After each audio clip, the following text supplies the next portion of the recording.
سلام سلام زخبركم تخاتلتي مقالع منسات هرايم بقار لو مخاخم تلمود حدي حداش ابليكيشن انت حداش بزعبة ناي دي في مملاء كما يجيرنا خنمولوخم نخيل زبل تيما إنا حزنا مزينا زلنا هراي نزي ناتنا حداش تمستخونو أبزي ممساء مقالع منسات مبال سبسكرايب مبال نزادول بمتوا قدامت تخاتل تختكونو بخبري نقدمكم بمقصال نافتي ناي دي في أدالي زلغلو معدي ناو خوستوكمي بحدا نغن بزيادة دما اتناي دي في لينك بزح عين سلوزولو ناي حسوت سلوزولون اب تحتي اب لينك مالت بليك اب تحتي اب لينك هكذا فلكمي او بمتوا دي في كتمولو تخولو مالتيو هراي بحدا نهيد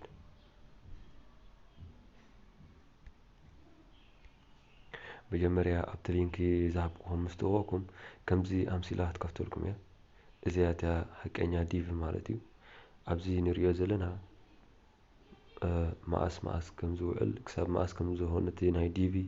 ملكتات يهبالو اوكي الموصل ازي تريو زلهم يمثل ازي ندحن يقد سهمنين ازي قداميت ግን ازي تريو زلهم انت عينت فوتو خطقم كم زلنا تملكت ስለዝኾነት ናይ ግድን ክትሪኦ ትክእል ኣለኩም ወኣቲኩም ማለት እዩ ከመይ ዓይነት ብዝያዳ ክሪኦኩም ሕጂ او ክሊክ ብምግባር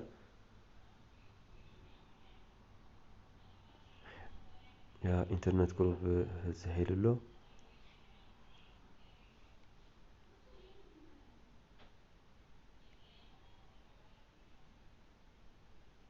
هريتا غروب كنت بينا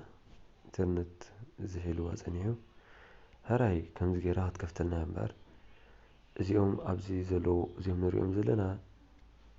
اتناي دي في ناي سيلي ملكتهم زهو زلو لك كم زي كخون كم زلو مالتيو لك ازيوم تقبيلهم مالو سلخا نصور تزي كوينو زي كقبلو خاون اخول يوم مالتيو وي دمزاز وي كالم زخون فالتو وسخالي ما دحان كريكم بتاعتي ابزي نريوم زلنا سبات علو زيوم نريوم زلنا سبات اذا قداماي زلو ريو تقبيلهم مالو نمنتاي بتحريت ناي باك جراوندس نصور كوينلو ولا تناتو سلخا نصور كوينلو بروح كوينلو مالتي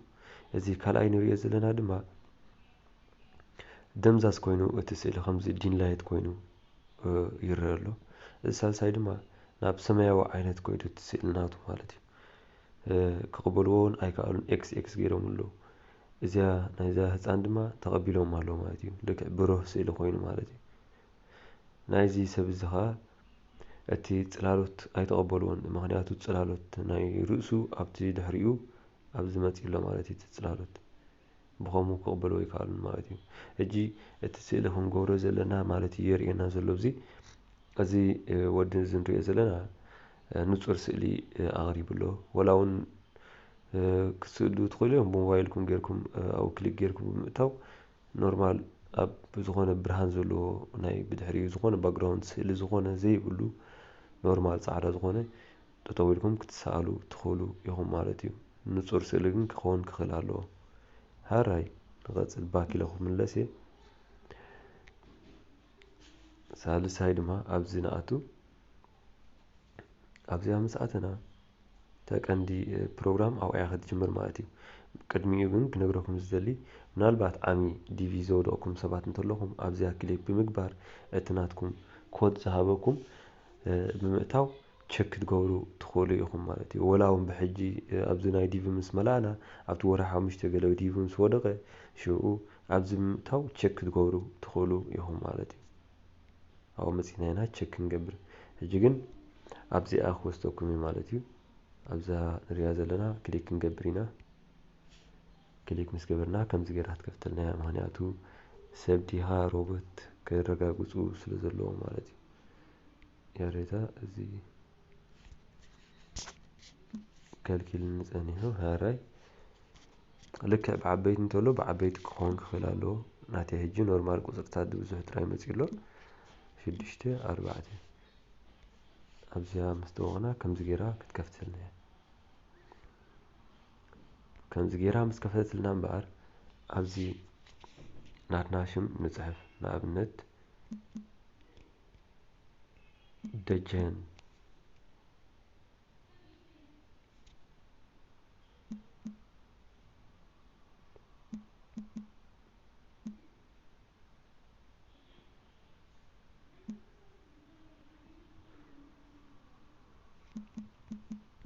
كم زي قلنا نصحف أنا نعهم غريكم إليه بزيادة زغونة شم نصحف زلقو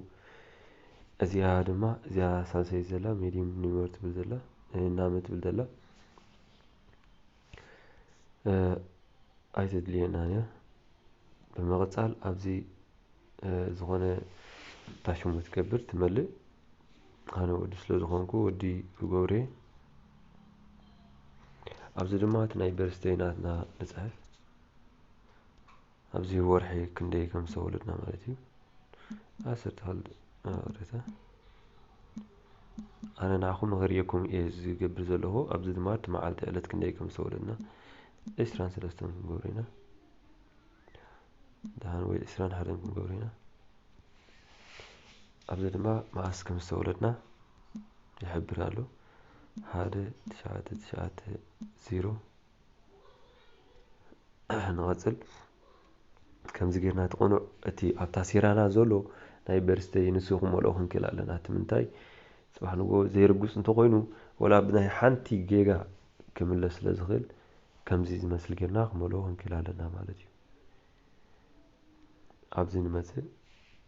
يا ريتا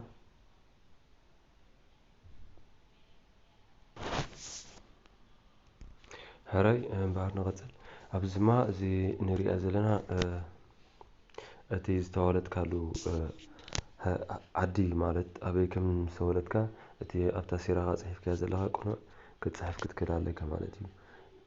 انت زي بالك نايت ولد ما أبزا تحت التيك تقبر لها مالتي أو تيك انت غيرنا لدما إذا كم زي لها تكون يا مالتي كنت فيها أي لينا نمسح الجيجنا بزي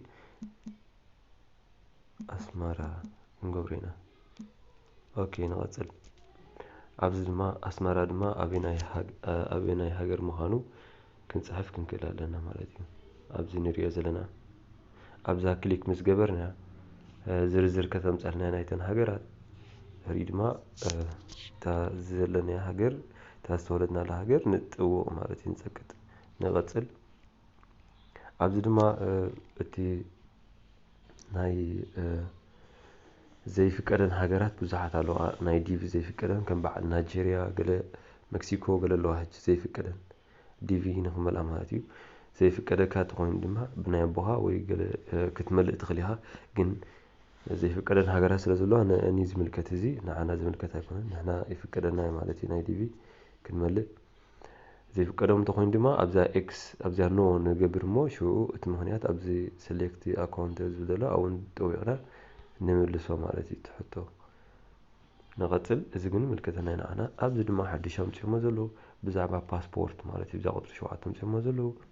باسبورت انتهى لنا أبزي كمولينا أنا هجي دجن ليز انهي أريده دجن إليز انهي لاست نيم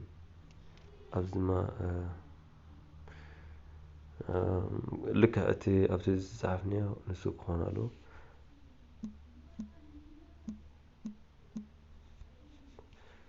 دهان كم زون قورينا إذا ميديم نيمز ما أي تلينا أنا أبزي نوت ميديم تبدلا أو أن كليك نقبل نغسل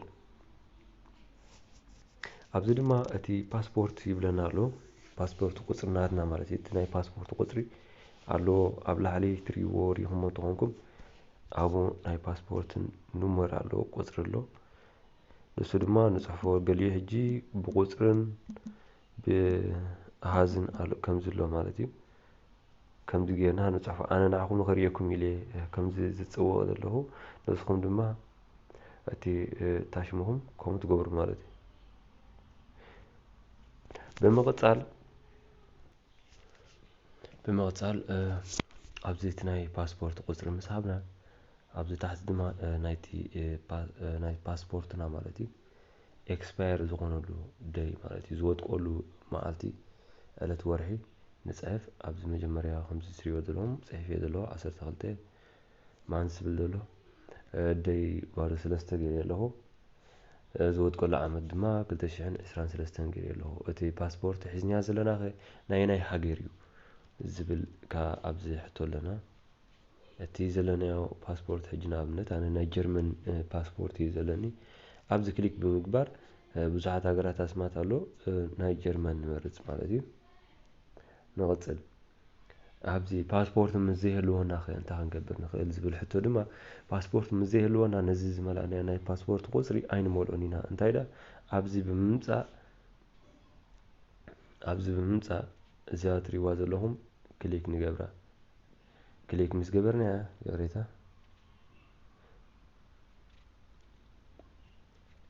ኣብዚ ኣብ ምምፃእ ክሊክ ንገብር እሞ ኣብዛ ክሊክ ምስ ገበርና እቲ ምኽንያት ፓስፖርት ዘይምህላውካ እንታይ እዩ ዝብል ሕቶ ክመፃና እዩ ኣብዘን ሰለስተ ነጠብጣብ ዘለዋ ድማ ካብዚአን ኢና ክንምልስ ማለት እዩ ንኣብነት ኣብዛ ቀዳመይቲ ናለትኩም ሓራይ እምበር ኣብዛ ስቴት ሊስት ዘላ ሕጂ እቶም ናሽናሊቲ ዘይብልና ማለት ታሴራ ዘይብሉ እንተኾይኑ ዜግነት ዘይብሉ ማለት እዩ ሬታ ዜግነት ዘይብልና እንተኾይኑ ኣብ ኣይና ክሊክ ንገብር ማለት እዩ እሱ ኮነ ፀገም ናትና ግን ብዙሕና ሕጂ ዜግነት ኣለና እንተኾይኑ ኤርትራውያን ኣብዚ ኢኻ ትገብር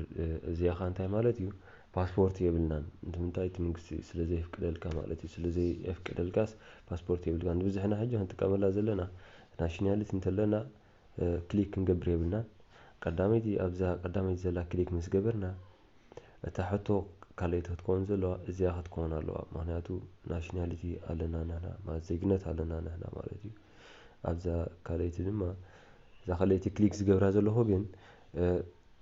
እቲ መንግስቲ ስለዘይፍቅደለይ ታሽሙ ዝገብር ዘለኹ ማለት እዩ ስለዘይፍቅደለይ ፓስፖርት የብለይን ማለት እዩ ንኣይና ክሊክ ክንገብር ዘለና ብምቕፃል እዛ ሳልሰይቲ ግን ኣይተድልየና ንዓና ንኤርትራውያን ኣይትምልከተናን እያ ማለት እዩ ክንቅፅል ኢና ታሕቲ ገፅና ኣብዛ ንሪኣ ዘለና ድማ ናይ ስእሊ ማለት እዩ እቲ ጉርዲ ስእሊ ኣብዚኣ ክንእትዎ ክንክእል ኣለና ቀሪብና ተፀኒሕና ኣብ ሞባይልና ብዝያዳ ፅቡቕ ወይ ኣብ ኮምፒተር ላፕቶፕ ሒዝና እንተለና ድማ ኣይፓድ ኣብኡ ቀሪብና ተፀኒሕና ብዝያዳ ዝበለፀ ማለት እዩ እንተዘይኮይኑ ድማ ኣብኡ ኣቲና ክሊክ ጌርና ታሽሙ ክንገብር ንኽእል ክንሰኣል ንኽእል ማለት እዩ ንፁር ስእሊ ክንሰኣል ክንክእል ኣለና ማለት እዩ ሃራይ ብምቕፃል ድማ ኣብዚ ናይ ታሕቲ ገፅና ክንወርድ ኢና ናይ ኣድረስ ማለት እዩ ሃራይ እምበር ብምቕፃል ኣብዚ ንሪኦ ዘለና ድማ ኣድረስ ማለት እዩ ናይ ኣድረስ ጉዳይ ዝኾነ ሰብ ክገብረሉ ይኽእል እዩ ብዘየግድስ ዝኾነ ፀገም ድማ የብሉን ማለት እዩ ንኣሕዋትኩም ወይ ኣዕሩኽትኩም እንተለዉኩም ኣብ ሱዳን ድዩ ኣብ ካልእ ድዩ ክትገብሩሎም ትኽእሉ ኢኹም እዛ ቀዳመይቲ ዘላ እዚኣ ንሪኣ ዘለና ብምርጫኻ ትገብሮ ኣድረስ ማለት እዩ ንኣብነት ምስ ሰብ ተፀጊዕካ ትነብር እንተኮይንካ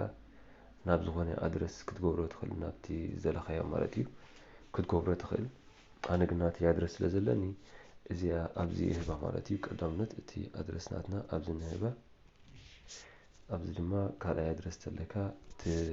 ትገብረላ ትፅሕፍ ማለት እዩ ኣብዚኣ ድማ እቲ ዘለኹ ከተማ ማለት እዩ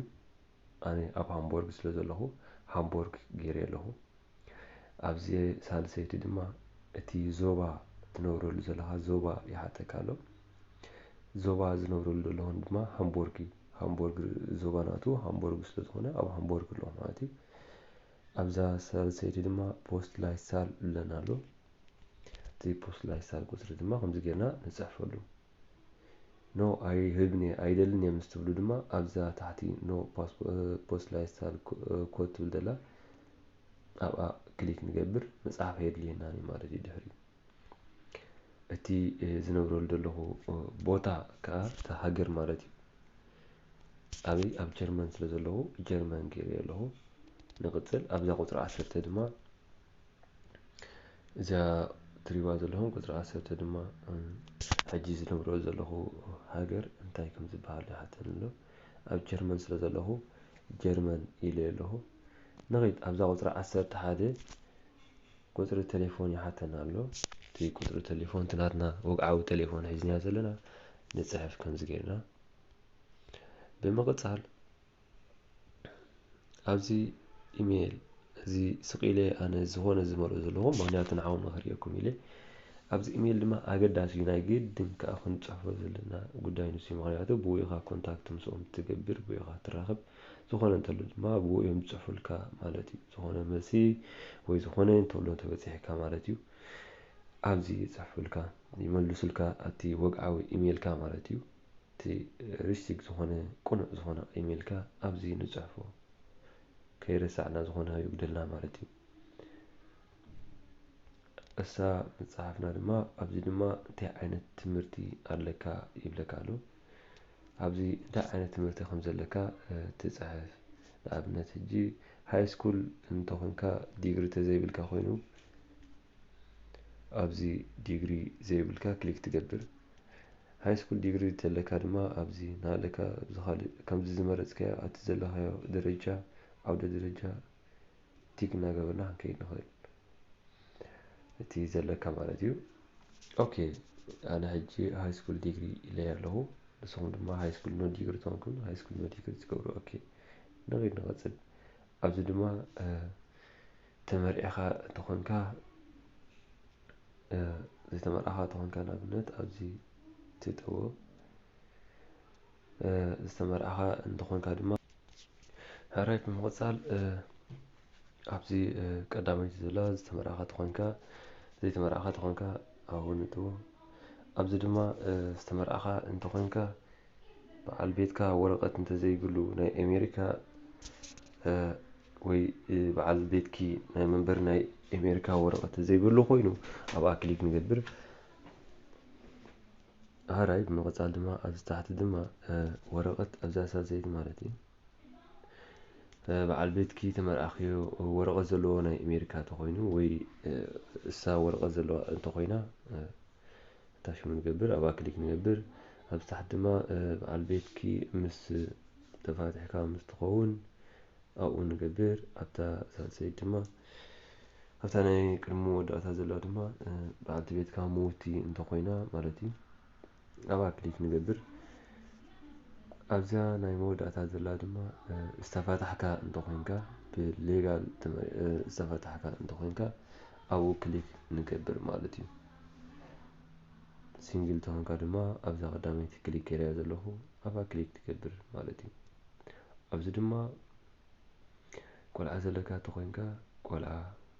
ትፅሕፍ ማለት እዩ እዚ ክንደይ ቆልዓ ኣለውካ 1 2 3 ኣብኡ ንፅሕፍ ኦኬ ብምቕጻል ድማ ኣብዚ ሃራይ ከምዚ ንሪኦ ዘለና ክንደይ ቆልዓ ከም ዘለውካ 2 እንተለውካ ቁፅሪ ከም ቁፅሪ ናይ ዘለውካ ቆልዑ ትፅሕፍ ግን እቶም ቆልዑ ንኣብነት ኣብ ሱዳን እንተለኻ ኣብ ሱዳን ምሳኻ ክህልዉ ክኽእሉ ኣለዎም ወይ ስኺ ከዓ ኣብ ሱዳን እንተለኺ ኣብ ሱዳን ዘለዉ ምሳኻ ክኾኑ ክኽእሉ ኣለዎም ኣብ ኣሜሪካ እንተለዉ እቶም ቆልዑ ግን ክትፅሕፎም ክተፅሕፎም የብልካን ማለት እዩ ብምቕጻል ድማ ኣብዚ ናይ መወዳእታ ኣብዛ ንሪኣ ዘለና ኩሉ ምስ ወዳእና ወዲና ኢና ሕጂ ቸክ ጌርና ኢና ኢልኩም ምስ ሓሰብኩም ኣብኣ ክሊክ ትገብሩ ኣብኣ ክሊክ ኣነ ሕጂ ክሊክ ምገበርኩ መራኽኩም ግን ኣነ ብጌጋ መልእየ ስለ ዘለኹ ኩሉ ቁኑዕ ስለ ዘይኮነ ኣይክተሕልፈን እያ ሕጂ ግን ንስኹም ኩሉ ምስ ወዳእኩም በቲ ቁኑዕ ምስ መላእኩም ኣብዚኣ ክሊክ ምስ ገበርኩም እንታይ ክመጻኩም እዩ ቁጥርታት ወይ ኮድ ገለመለ ዝኾነ ነገር ክመጻኩም እዩ ማለት እዩ ክትወስደኩም እያ ናብኡ ድሕሪ ነቲ ኮድ ናይ ግድን ክንሕዞ ክንክእል ኣለና ወይ ስክሪንሾት ጌርና ዲና ሒዝና ክንፀንሕ ኣብ ሞባይል ወይ ከዓ ክሳብቲ ዲቪ ዝበፅሓሉ ማለት እዩ ክሳብቲ ዲቪ ዝወድቀሉ ክንሕዞ ክንክእል ኣለና ማለት እዩ ወይ ድሩክ ጌርና ዲና ኣብ ወረቐት ዲና ክንሕዞ ዘለና ወይ ገለ ብዝተኻለና መጠን ክንሕዞ ክንክእል ኣለና ክሳብቲ ናይ ዲቪ ዝወድቕ ማለት እዩ ድሓር ክትድልየና ስለ ዝኾነት እታ ወረቐት ከምኡ ጌርና ክንሕዞ ኣለና ናይ ሎሚ እምበር ሒዝና መፂና ዝነበርና ሎሚ እዚ ይመስል ዝኾነ መብርሂ ምስ ዘይርድኣኩም ኣብ ኮመንት ኣብ ታሕቲ ግደፉልና ካልኣይ ቪድዮ ሒዝናልኩም ክንመፅእ ኢና ማለት እዩ ብዝያዳ ድማ ንዝኾነ ሰብ ክትፍትንሉ ትኽእሉ ኢኹም ንዝኾነ ብዘየገድስ ዓርክኻ መሓዝኻ ካልእ ወላ ሓንቲ ድማ ፀገም ዝበሃል የብሉን ክብለኩም ይፈቱ ነቶም ኣብ ሊብያ ኣብ ካልእ ኣብዞም ኣብ ሱዳን ኣብ ኢትዮጵያ ሊብያ ካልእ ዝርከቡ ኣሕዋትና ጨንፈር ዝርከቡ ከምዚ ጌርና መሊእና እንተ ኣጽኒሕናሎም እቲ ዝበለጸ ኮይኑ ይስምዓኒ ማለት ናይ ዕድል ነገር ክበዝሖም ይኽእል ዝብል እምነት ስለ ዘለኒ ኩልና በብዓቕምና ኣዕሩኽትና ማሓዙትና ካልእ ማለት ንፈትነሎም ከምኡ ጌርና ክሳብ ዝኾነ ታሽሙ ሒዝና ካልእ ድማ ሒዝና ክሳብ ንመጽእ ክሳብ ሽዑ ሰናይ ቀዳሚ ሰንበት ይግበረልና ክብለኩም ይፈቱ ቻው